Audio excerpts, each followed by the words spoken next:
ఇంకో మాట కృష్ణారావు గారు, బాలనగర్ బ్రిడ్జి నేనే కట్టా, ఖైరతాపూర్ బ్రిడ్జి కట్టా, ఫోరమ్మార్ బ్రిడ్జి కట్టా. అవును, 3 బ్రిడ్జిలు మీరు కట్టారు కృష్ణారావు గారు. మేమేమంటున్నామంటే అభివృద్ధి నిరంతర ప్రక్రియ.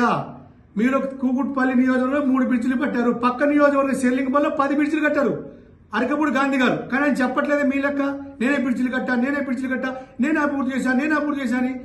10 సంవత్సరాల కాంగ్రెస్ ప్రభుత్వంలో 20-30 బ్రిడ్జిలు కడితే టీఆర్ఎస్ 10 ప్రభుత్వంలో ఒక 40 బ్రిడ్జిలు కట్టింది. అది నిరంతర ప్రక్రియ. బ్రిడ్జీలు హైదరాబాద్ మొత్తం కడితే కూకుట్పల్లి కట్టారు. మీరు ఇంకేం డెవలప్మెంట్ చేశారు? డెవలప్మెంట్ 90% మీరు చేసామని చెప్తారు కదా. మీ శ్వేతపత్రం ఇవ్వండి, నేను ఇన్నిసార్లు చేశాను. మీరు మాట్లాడితే నేనే చేశాను. నేను అనేది తగ్గించుకోండి కృష్ణారావు గారు. నేనే గుడి కట్టా. ఎస్, మీరే గుడి కట్టారు. గుడి కూకుట్పల్లి రామాలయము మీరే కట్టారు. మీ నాయకత్వంలో మీరు ఎమ్మెల్యే కాబట్టి ఆ గ్రామానికి మిమ్మల్ని ముందు పెట్టి కట్టించారు. ఆ గుడికి మీతో పాటు చాలా మంది 5 లక్షలు, 2 లక్షలు, 10 లక్షలు, 20 లక్షలు, 30 లక్షలు చాలా మంది ఇచ్చారు. చాలా మంది పేర్లు బోర్డు మీద ఉన్నాయి. బోర్డు మీద లేని వాళ్ళు కూడా చాలా మంది ఉన్నారు ఇచ్చిన వాళ్ళు. మేము ఒకటే చెప్తున్నాం, మీకంటే ముందు నేను అదే గ్రామంలో పెరిగా. నేను అదే మళ్ళీ చెప్తున్నా. వడ్డేపల్లి నరసింహరావు గారు, కొండలరావు గారు, నవీన్ అన్నోళ్ళు, దామోదర మామూలు, ఇలా చాలా మంది ఒక 50 పేర్లు చెప్తా. లక్షల దేవాలయాలకు ఇస్తారు. కానీ ఎవరు చెప్పుకోరే. నేను కూడా దేవాలయానికి ఇస్తా, చాలా చెప్తా. నేను చిన్న చేసుకున్నా ఒకటి పెద్ద పెట్టా, చిన్న లక్షలు ఖర్చు పెట్టి నేను డైరెక్ట్గా డబ్బులు ఇచ్చా. కానీ నేను చెప్పుకోవట్లేదు, ఎవరు చెప్పుకోవట్లేదే. మేమేమంటున్నామంటే మీ నాయకత్వంలో మీరు దేవాలయం అభివృద్ధి చేశారు. దానికి ఆ భగవంతుడు ఆశీస్సులు మీకు, మీ కుటుంబం చల్లగా ఉండాలి, ఎప్పుడు మీరు ఆరోగ్యంగా ఉండాలి, మీ కుటుంబం హ్యాపీగా ఉండాలి. భగవంతుడు ప్రార్థిస్తాం, మేము అభినందిస్తాం కదంట్లా. కానీ నేనే చేశా, నేనే అభివృద్ధి చేశా, నేను తప్ప ఎవ్వరు లేరు ఇవన్నది. ఇలాంటి మాటలు మాట్లాడిన వాళ్ళు మీ కేసీఆర్ దగ్గర నుంచి, కేసీఆర్ ముందు వాళ్ళ నుంచి కూడా కాలగర్భంలో కలిసిపోయారు చాలా మంది.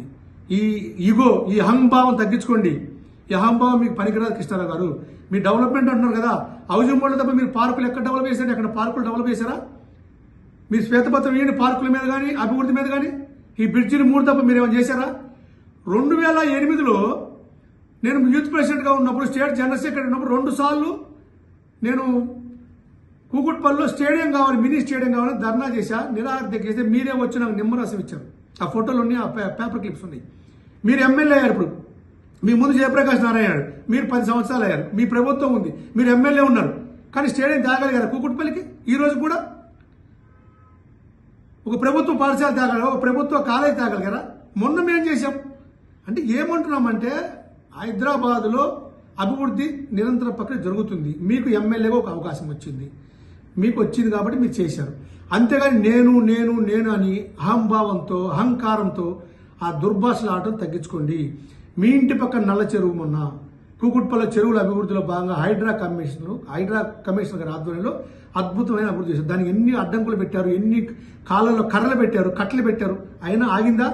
అభివృద్ధి చేసాం. ఆ రోజు మీరే కదా మా ముఖ్యమంత్రి గారి సంస్థలో వేదిక మీద నేను కూడా ఏం మాట్లాడారు? మీరు ముఖ్యమంత్రి గారు, మీరు గ్రేట్ అన్నా, మీరు ముఖ్యమంత్రి ఇక్కడికి వస్తారన్నా, వచ్చారన్నా, మీరు దండం పెడుతున్నారన్నా, మీరు చాలా గొప్పోడన్నా, మీరు ఇదన్నా అదన్నా మీరు అంతకన్నా పొగిడారు కదా. ఒక్క నిమిషంలోనే అరే ఒరే అని మాట్లాడుతున్నారు కృష్ణారావు గారు. న్యాయమా? మేమేమంటున్నామంటే ఆ పదజాలాన్ని తీవ్రంగా కాంగ్రెస్ పార్టీ ఖండిస్తుంది.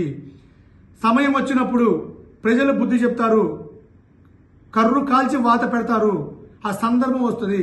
ఎవరు శాశ్వతం కాదు. ఈ ప్రజాస్వామ్య వ్యవస్థలో ఒక్కొక్కసారి ఒక్కొక్కరికి అవకాశం వస్తుంది.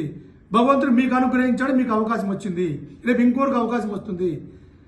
కానీ మీరు మాట్లాడుతున్న విధానం, మీరు మాట్లాడుతున్న తీరు, మీరు మాట్లాడుతున్న పద్ధతి కాంగ్రెస్ పార్టీ తీవ్రంగా ఖండిస్తుంది. మేము స్థానికంగా ఎన్నో సంవత్సరాల నుంచి రాజకీయాల్లో ఉన్నాము. మేము ప్రత్యక్షంగా అందరు నాకు పరిచయాలు, అన్ని నాకు తెలుసు ఏం జరుగుతుంది అనేది. అందుకని కృష్ణారావు గారిని